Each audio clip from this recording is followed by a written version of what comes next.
எல்லாருக்கும் வணக்கம்.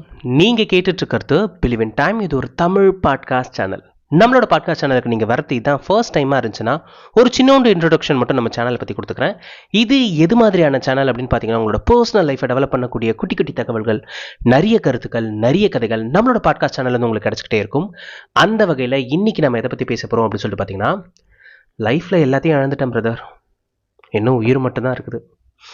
அதுவும் தெரியல, இவனுங்க மத்தியில் எதுக்கு அதை கூட பிடிச்சி வச்சிட்ருக்கணும், பேசாமல் போய் சேர்ந்துடலாம் போல இருக்குது அப்படின்ற மாதிரி மனநிலையில் நீங்கள் இருந்தீங்கன்னா இந்த பாட்காஸ்ட் கண்டிப்பாக உங்களுக்கு ஹெல்ப்ஃபுல்லாக இருக்கும். வழக்கம் போல் ஒரு கதை.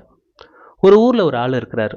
ரொம்ப ரொம்ப நல்ல மனுஷன், யாரையும் பெருசாக காயப்படுத்தாத ஒரு மனுஷன். ஆனால் அந்த மனுஷன் இப்போ என்ன பண்ணிகிட்ருக்காரு அப்படின்னு சொல்லிட்டு பார்த்தீங்கன்னா, ஒரு ஸ்டூல் மேலே ஏறி நின்றுட்டு தான் முன்னாடி ஒரு கயிறு தொங்கிட்டு இருக்கு, அதை பார்த்துட்ருக்காரு. அவர் என்ன மனநிலையில் இருக்கிறாருன்னு உங்களால் புரிஞ்சுக்க முடியும்னு நான் நினைக்கிறேன். ஓகே, ஸோ அவர் என்ன பண்ணுறாரு, அந்த கயிறுக்குள்ளே தன்னோட தலையும் நுழைச்சிட்றாரு. ஓகே, லைஃப் இன்னையோட முடியுது, இத்தனை நாள் வாழ்க்கை எப்படியோ போயிடுச்சு, சரி விடு, அதுக்கு ஒரு முடிவு கொடுத்துருவோம் அப்படின்ற மாதிரி அவர் நினச்சிட்ருக்கப்ப அவரோட ஃபோன் ரிங் ஆகுது. யார் அப்படின்னு சொல்லிட்டு எடுத்து பார்த்தா அவரோட பொண்ணு. அவருக்கு அவரோட பொண்ணுன்னா ரொம்ப ரொம்ப இஷ்டம். ஸோ அதனால் கடைசியாக அந்த ஃபோனை பிக் பண்ணலாம் அப்படின்ற மாதிரி தாட்டில் ஃபோனையும் எடுத்துடுறாரு, அட்டனும் பண்ணிடுறாரு. அப்பா, இன்னைக்கு அம்மா என்னை போட்டு செம்மையாக அடிச்சிட்டாங்கப்பா. நான் விளையாடிட்டுருக்கப்ப தெரியாமல் என்னோடய பாலு அந்த கண்ணாடி கிளாஸ் மேலே பட்டுருச்சுப்பா, அதனால அது உடஞ்சிருச்சு. அதுக்கு அம்மா என்னை போட்டு செம்மையாக அடிச்சிட்டாங்க, திட்டாங்கப்பா. என்னை லூசர் லூசர்னு சொல்லிக்கிட்டே இருக்காங்கப்பா. லூசரோட பொண்ணு லூசர் மாதிரி தானே இருக்கும், உங்கள் அப்பா மாதிரி தான் நீயும் இருப்ப. அந்த ஆள் எப்படி எல்லாத்தையும் இழந்துட்டு தனியாக இருக்கிறானோ, நீயும் ஒரு நாள் அப்படி தான் இருப்ப. ஆனால் ஒன்று, அந்த ஆள் ஒரு நாள் தனியாக செத்து கிடப்பான், அன்னைக்கு தான் அவனுக்கு புரிய போகுது, உனக்கும் புரிய போகுது பாரு அப்படின்ற மாதிரி சொல்கிறாங்கப்பா. நான் லூசராப்பா அப்படின்ற மாதிரி அந்த பொண்ணு கேட்குறப்ப அவங்க அப்பாவால் என்ன பதில் சொல்ல முடியும் சொல்லுங்க? ஏன்னா அவங்க ஒய்ஃப் சொன்ன மாதிரி தான் அவர் இப்போ முடிவெடுக்கிறதுக்கு இருக்கிறாரு. ஆல்மோஸ்ட் அந்த முடிவில் தான் அவரும் இருக்கிறாரு. சொல்லுங்கப்பா, நான் லூசரா அப்படின்னு அந்த பொண்ணு திரும்பவும் கேட்குறப்ப அவங்க அப்பா சொல்றாரு, இல்ல இல்லம்மா, நீ லூசர்லாம் கிடையாதுமா, அவ ஏதோ தெரியாம பேசுறா. அப்போ நீங்க லூசராப்பா அப்படின்னு கேட்குறப்ப அவங்க அப்பா நொறுங்கிடுறாரு. ஏன்னா இப்ப அவரை லூசர்னு ஒத்துக்கிட்டா ஆட்டோமேட்டிக்கா அவங்க பொண்ணும் லூசர் கணக்குல தானே வருது. அதனால நானும் லூசர்லாம் இல்லம்மா, சரிப்பா நான் வைக்கிறேன் போனை அப்படின்ற மாதிரி அந்த பொண்ணு போனை வச்சிருது. அவங்க அப்பாவால அந்த இடத்துலயே கூட நிக்க முடியல. அந்த ஸ்டூல் மேல நிக்கிறதுக்கு கூட ஒரு கால் நடுக்கமா இருக்கு. ஸ்டூலை விட்டு இறங்கிடுறாரு. இல்ல இல்ல, இந்த சமயத்துல நான் தப்பான முடிவு எடுக்கக்கூடாது. இப்ப நான் அந்த முடிவை எடுத்தனா என் ஒய்ஃப் என் குழந்தைகிட்ட சொன்ன விஷயம் உண்மையாயிடும். நான் தோத்து போய் இந்த முடிவு எனக்கு வரக்கூடாது. நான் இந்த முடிவு தான் என் வாழ்க்கையா இருந்துச்சுன்னா, நான் ஜெயிச்சதுக்கு அப்புறம் தான் எனக்கு முடிவு இருக்கணும். நான் தோக்குற இந்த பேஸ்ல நான் இந்த முடிவு எடுக்கக்கூடாது அப்படின்றத அவர் டிசைட் பண்றாரு. என்ன பண்ணலாம் என்ன பண்ணலாம் என்ன பண்ணலாம் என்ன பண்ணலாம் அப்படின்னு யோசிக்கிறப்பதான் இது வரைக்கும் அவரோட கடந்து வந்த பாதை அவருக்கு தோணுது. அவர் லவ் மேரேஜ் தான், லவ் பண்ணி தான் அவங்களோட ஒய்ஃப் அவர் கல்யாணம் பண்ணாரு. லவ் பண்றப்ப அவர் இருந்த ஃபிட்னஸ் வேற, இப்ப இருக்கிற அவரோட ஃபிட்னஸ் வேற. அவர் கல்யாணத்துக்கு அப்புறமா அவரை சரியா கவனிச்சுக்கல. ஸோ அதனால அவருக்கே தெரியாம அவர் ஆட்டோமேட்டிக்கா ஒபிசி ஆக ஆரம்பிச்சிடுறாரு. ஸோ தோற்றத்துலையும் பெரிய பின்னடைவு. தோற்றத்துல பின்னடைவு வந்ததாலேயோ என்னமோ தெரியல, அவங்க ஒய்ஃப்க்கு போக அவர் மேல கொஞ்சம் இன்ட்ரெஸ்ட் குறைய ஆரம்பிச்சிருச்சு. இதை அவர் நோட் பண்ணிருக்கலாம், ஏதாவது ஒரு இடத்துல அவர் நோட் பண்ணவே இல்லை.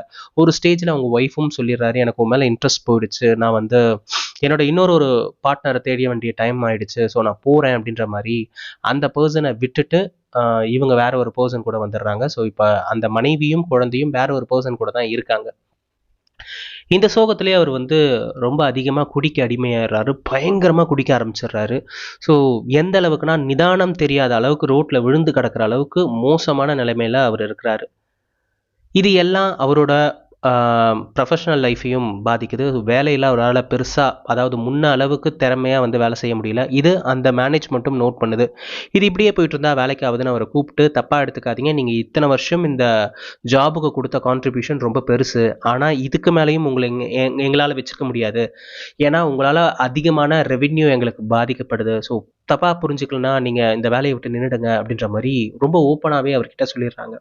ஸோ இப்போ அவர்கிட்ட வேலையும் கிடையாது, தன்னோட பழைய உடம்பும் கிடையாது, பழைய மன உறுதியும் இப்போ அவர் கிடையாது, அவருக்கு ரொம்ப பிடிச்ச அவரோட குழந்தையும் இப்போ அவர்கிட்ட கிடையாது, மனைவியும் கிடையாது, எல்லாமே போயிடுச்சு. தான் எதுக்கு இருக்கணுன்ற மனநிலைமையில தான் அவர் அந்த டிசிஷனுக்கே போனார். என்ன பண்ணலான்னு இப்போ தான் அவர் யோசிச்சுட்ருக்கார். ஏதாவது பண்ணணும், இந்த பேஸ்லேருந்து எப்படியாவது கடந்து வந்துடணும் அப்படின்னு நினைக்கிறப்ப யதார்த்தமாக அவர் முன்னாடி ஒரு நியூஸ் பேப்பர் இருக்குது. அந்த நியூஸ் பேப்பரில் ஒரு மேகசீனில் ஓப்பன் பேஜில் இருக்குது. அதில் என்ன இருக்குன்னா 75 days ஹார்ட் சேலஞ்ச் அப்படின்னு சொல்லிட்டு ஒரு விஷயம் இருக்குது. அது இவர் கண்ணில் படுது. அது என்ன 75 days ஹார்ட் சேலஞ்ச் அப்படின்னு சொல்லிட்டு பார்த்தீங்கன்னா அதில் சில விஷயம் இருக்குது. அதில் என்ன விஷயம்னா டெய்லி செல்ஃபி எடுக்கணும், சோஷியல் மீடியா 75 நாளைக்கு யூஸ் பண்ணாமல் இருக்கணும், ஒரு நாளைக்கு 4 லிட்டர் தண்ணி குடிக்கணும், 2 முறை ஒர்க் அவுட் பண்ணணும் ஒரு டேயில், காலையில் ஒரு வாட்டி ஈவினிங் ஒரு வாட்டி, 2 முறை. அதில் ஒரு அவுட்டோராவது கண்டிப்பாக இருக்கணும், ஒரு நாளைக்கு 10 பேஜஸ் ஆவது படிக்கணும், 30 நிமிஷம் நமக்கு நியூ ஸ்கில் ஏதாவது டெவலப் பண்ணிக்கணும். இதுதான் 75 days ஹார்ட் டே சேலஞ்ச். இது பெருசாக அவர் அட்ராக்ட் பண்ணல. ஆனால் அதுக்கு கீழே இருந்த ஒரு நோட் அப்படின்ற விஷயம் தான் அவளை ரொம்ப அட்ராக்ட் பண்ணுச்சு. அதில் என்ன எழுதிருச்சுன்னா 100 பேர் இதை முயற்சி பண்ணாங்கன்னா அதில் 95 பேர் தோத்து தான் போவாங்க அப்படின்ற மாதிரி எழுதியிருக்கு. இவருக்கு ரொம்ப நாள் கழிச்சு இந்த மாதிரி அவரை யாரும் கிரிட்டிசைஸ் பண்ணதில்லை. அவர் பர்சனலாக அது அவரையே சொன்ன மாதிரி எடுத்துக்கிறாங்க. ஏன்னா சின்ன வயசுலேருந்து அவருக்கு சேலஞ்சுனா ரொம்ப பிடிக்கும். ஏதாவது ஒரு சேலஞ்சில் பார்ட்டிசிபேட் பண்ணி அதில் ஜெயிக்கிறது அவருக்கு ரொம்ப ரொம்ப பிடிக்கும். தோற்று போனாலும் பரவாயில்ல, ஆனால் முயற்சி பண்ணுறது அவருக்கு ரொம்ப பிடிக்கும். அந்த வகையில் அந்த வரி அவரை ரொம்ப பாதிச்சிருச்சு. 100 பேர் முயற்சி பண்ணால் 95 பேர் தோற்று தான் போவாங்க, நீங்கள் அந்த 5 பேரா அப்படின்ற மாதிரி அந்த ஆர்டிக்கல் முடிஞ்சிச்சு. ஏன் நான் இதை ட்ரை பண்ணி பார்க்கக்கூடாது? போச்சு, எல்லாம் தான் இழந்தாச்சு, இதுக்கப்புறம் இழக்கிறதுக்கு என்ன இருக்குது? ஆனால் ட்ரை பண்ணி ஜெயிச்சிட்டோன்னா ஏதாவது நமக்கு புதுசாக கிடைக்கும்லான்னு நினைக்கிறாரு. ஸோ அதனால் அந்த 75 days ஹார்ட் டே சேலஞ்சை அவர் பண்ணுறாரு. தண்ணி குடிக்கிறதால, டெய்லி செல்ஃபி எடுக்கிறதால, சோஷியல் மீடியா யூஸ் பண்ணாமல் இருக்கிறதால, 2 வாட்டி ஒர்க் அவுட் பண்ணுறதால, 10 பேஜ் படிக்கிறதால, 30 நிமிஷம் புதுசாக ஒரு ஸ்கில் கற்றுக்கிறதால என்ன கிடைக்க போகுது அப்படின்ற தாட்டும் அவர் மண்டைக்குள்ளே இருக்குது. என்ன வேணாலும் இருக்கட்டும், ட்ரை பண்ணலாம் அப்படின்ற மாதிரி அந்த நிமிஷம் டே 1 ஸ்டார்ட் பண்ணுறாரு. ஸோ அவர் என்ன பண்ணுறாரு, தான் எடுக்கிற செல்ஃபி ஃபோட்டோ, அதாவது டெய்லி அவர் எடுக்கிற செல்ஃபி ஃபோட்டோவை அவங்க பாப்பாவுக்கு அனுப்பிக்கிட்டே இருப்பார். அந்த ஃபோட்டோஸை அவங்களோட குழந்தையும் பார்க்குது, சந்தோஷப்படுது. ஏன்னா இதனால் வரைக்கும் பெருசாக பேசிக்கவே முடியாது. அப்படியே பேசணும், அப்பா கிட்டேயே போகணும் அப்படின்னாலும் அதுக்கு கோர்ட் ஆர்டர் அனுமதிக்காது. ஸோ அதனால் அது அவங்க அம்மா கிட்ட தான் வளர்ந்துட்டுருக்கு. ஆனால் டெய்லி அவங்களோட அப்பா ஃபோட்டோ பார்க்குறப்ப அந்த பொண்ணு ரொம்ப சந்தோஷப்படுது. ஸோ இது பேரலாக போயிட்டுருக்கு. அவருக்கே தெரியாமல் நிறைய விஷயம் அவரோட வாழ்க்கையில் நடக்குது. டெய்லி செல்ஃபி எடுக்கிறதால அவருக்கு தன்னோட க்ரூமிங் ரொம்ப முக்கியம் அப்படின்றது தெரிஞ்சிருச்சு. ஏன்னா அவரோட காலேஜ் ஃபோட்டோ எடுத்து பார்க்குறாரு, தான் இப்போ இருக்கிற நிலைமையை கண்ணாடியிலையும் பார்க்குறாரு. எவ்வளோ பெரிய டிராஸ்டிக் சேஞ்ச், இப்படி மாறணும் அப்படின்றது அவருக்கு தெரியவே இல்லை. ஏன் தெரியலன்னா அவரை பார்க்கவே இல்லை. காலங்காத்தால கிளம்புற அந்த 5 நிமிஷத்துல கண்ணாடி முன்னாடி நின்று தலைவாரிட்டு ஓடிட்டுறதுக்கு தான் அவருக்கு நேரம் இருந்துச்சே தவிர தான் எப்படி மாறி இருக்கும்ன்றது தெரியல. பட் இந்த 75 ஹார்ட் டே சேலஞ்சில் மொதல் ரூல் டெய்லி செல்ஃபி எடுக்கணும். ஸோ டெய்லி செல்ஃபி எடுக்கிறப்ப அவருக்கே தெரிய ஆரம்பிச்சிச்சு, நமக்கு இந்த பக்கம் முகம் நல்லா இல்லை, அந்த பக்கம் முகம் நல்லா இருக்கு, இந்த பக்கம் தாடி பேட்சாக இருக்கு, அந்த பக்கம் தாடியே இல்லை, அப்போ நம்ம கிளீன் ஷேப்ல தான் இருக்கணும். இந்த மாதிரி ஒவ்வொரு விஷயமும் அவர் டெய்லி செல்ஃபி எடுக்கிறப்ப தெரியுது. அடுத்து சோஷியல் மீடியா. ஸோ இந்த 75 நாளும் சோஷியல் மீடியா யூஸ் பண்ணாமல் இருக்கணும், அந்த சேலஞ்சும் அவர் எடுத்துக்கிறாரு. ஸோ அதனால் என்ன பண்ணுறாரு அப்படின்னு சொல்லி பார்த்தீங்கன்னா அவரோட எல்லா ப்ரொஃபைலையும் அவர் அதுலேருந்து லெஃப்ட் ஆகிறாரு. ஸோ லெஃப்ட் ஆகிட்டு 75 days எப்படி இருக்கிறது, ஏன்னா முதல் 2-3 நாள் அவருக்கு பைத்தியம் முடிச்ச மாதிரி இருக்குது. ஏன்னா சோஷியல் நெட்வொர்க் பார்க்காம அவரால் இருக்கவே முடியாது. நம்ம அதை பழகிட்டோமே, நமக்கு இன்னொரு விரல் மாதிரி ஆயிடுச்சு இந்த சோஷியல் மீடியான்றது. ஸோ 5 விரலோட சேர்த்து 6வது விரலாக சோஷியல் மீடியாவை பார்க்க ஆரம்பிச்சோம். அது இல்லாமல் நம்மளால் வாழ முடியாத நிலைமையில தான் நம்மளுமே இருக்கும். அவருக்குமே அதே பேஸ் தான் இருக்குது. ஆனால் 3வது நாளை தாண்டினதுக்கப்புறம் ஆமாம், நம்ம சோஷியல் மீடியா ஓப்பன் பண்ணுறோம் தான், டெய்லி வாட்ஸ்அப் ஓப்பன் பண்ணுறோம் தான், நமக்கு யார் மெசேஜ் பண்ணுறா? யாரும் தான் மெசேஜ் பண்ணுறது இல்லையே, அப்புறம் எதுக்காக நம்ம வாட்ஸ்அப் ஓப்பன் பண்ணுறோம்? மதர்ஸ் டேக்கு ஃபோட்டோ போடுறோம், நம்ம அம்மாவே வாட்ஸ்அப்பில் இல்லையே, அப்புறம் யார் அந்த ஸ்டேட்டஸை பார்க்க போகிறா? இந்த மாதிரி ஒரு சில புரிதல் அந்த 3 நாளைக்கு அப்புறம் தான் அவருக்கு புரிய ஆரம்பிக்குது. ஸோ சோஷியல் மீடியாவில் அவரை பற்றின எந்த ஒரு அப்டேட்டும் அவர் போடுறது கிடையாது. தான் என்ன பண்ணிட்டுருக்கேன், தான் என்ன வாங்குறேன், தான் எங்கே போகிறேன், எந்த அப்டேட்டும் கிடையாது. கிட்டத்தட்ட கோஸ்ட் மோடுக்கே அவர் போயிட்டாரு. அடுத்து டெய்லி 4 லிட்டர் வாட்டர் குடிக்க ஆரம்பிச்சிடுறாரு. ஸோ 4 லிட்டர் வாட்டர் குடிக்கிறதுன்றது இப்போ சாதாரண விஷயம் கிடையாது. ஏன்னா சில பேர்லாம் 1 லிட்டர் தண்ணியே குடிக்கிறது இல்லை. ஆனால் ஹார்ட் டே சேலஞ்சை பொறுத்த வரைக்கும் டெய்லி 4 லிட்டர் தண்ணி குடிக்கணும். ஸோ 4 லிட்டர் தண்ணியை அவர் ரெகுலராக குடிக்க ஆரம்பிக்கிறாரு. அதனால என்ன ஆகுதுன்னா அவருக்கு அளவாக தான் பசி வருது. ஏன்னா வயிறில் ஆல்ரெடி தண்ணி இருக்கிறதுனால அளவாக தான் பசிக்குது. டைஜஷன் நல்லாவே நடக்குது. இதுக்கு முன்னாடி அவர் உடம்புல நடந்த டைஜஷனை விட இப்போ பயங்கரமாக நல்லா நடக்கிற மாதிரி இருக்கு. அவருக்கே தெரியாமல் அவரோட உடம்பு ரொம்பவும் ஹீல் ஆகிட்டே இருக்கு. கடைசியா அவர் என்ன பண்றாரு அப்படின்னு சொல்லிட்டு பாத்தீங்கன்னா ஒரு நாளைக்கு 2 வாட்டி ஒர்க் அவுட் பண்ணணும். அதுல ஒரு அவுட்டோர் ஒர்க் அவுட் இருக்கணும். அவுட்டோர் ஒர்க் அவுட்ன்றது நடக்கலாம், ஜாகிங் போகலாம், அவரோட விருப்பம். அவர் என்ன வேணாலும் பண்ணிக்கலாம், அதை யோகாவா பண்ணலாம். ஆனா அவர் என்ன பிக் பண்றாருன்னு பாத்தீங்கன்னா நடக்கிறத தான் பிக் பண்றாரு. ஆனா அவர் நடக்கிறப்ப ஹெட்ஃபோன்ஸோ எந்த ஒரு விஷயத்தையும் எந்த ஒரு கேஜெட்டையும் எடுத்துக்காம வெறுமனே அவர் நடக்க ஆரம்பிக்கிறார். அதாவது அவருக்கு ரொம்ப புதுசா இருக்கு. ஏன்னா இதுக்கு முன்னாடியும் அதே தெருல தான் நடந்திருக்காரு. ஆனா எதையுமே நோட் பண்ணதே இல்ல. அந்த தெருல புதுசா வந்த கடை கூட அவருக்கு அன்னைக்கு தான் தெரியுது. இந்த கடை எப்ப வந்துச்சு? நான் இத்தனை நாள் வந்துட்டு இருக்கேன். இது என் கண்ணிலேயே பட்டது இல்லையே அப்படின்ற மாதிரி அவருக்கு படுது. அதே மாதிரி பார்த்தோன்னா அந்த கடை என்ன கடை அப்படின்னு சொல்லிட்டு பார்த்தீங்கன்னா ஒரு புக் கடை. ஸோ அந்த கடைக்குள்ள நுழையிறாரு. டெய்லி 10 பேஜ் படிக்கணும்ல. ஸோ 10 பேஜ் படிக்கிற மாதிரி நம்ம செல்ஃப் டெவலப்பிங் புக் ஏதாவது வாங்கணும். ஏன்னா வாழ்க்கையில அடி வாங்கிட்டோம், இனிமேல் அடி வாங்கக்கூடாது. முன்னேறணும்னா ஆல்ரெடி முன்னேறினவன் சொன்ன கதை, அவன் லைஃப்ல அவன் பண்ண சொதப்பல், இதெல்லாம் நம்ம தெரிஞ்சுக்கிட்டாதான் அந்த சொதப்பல் நம்ம பண்ணாம இருப்போம் அப்படின்னு சொல்லிட்டு செலக்டிவா சில புக்ஸ் வாங்குறாரு. அவரோட ஃப்ரெண்ட்ஸ் அண்ட் வெல்விஷர்ஸ் கிட்டலாம் கேட்கறாரு, எந்த மாதிரியான புத்தகங்கள் நான் படிக்கணும் அப்படின்ற மாதிரி கேட்கறாங்க. அவங்க சில புத்தகங்களை சஜஸ்ட் பண்றாங்க. அந்த புக்ஸ் எல்லாம் வாங்குறாரு.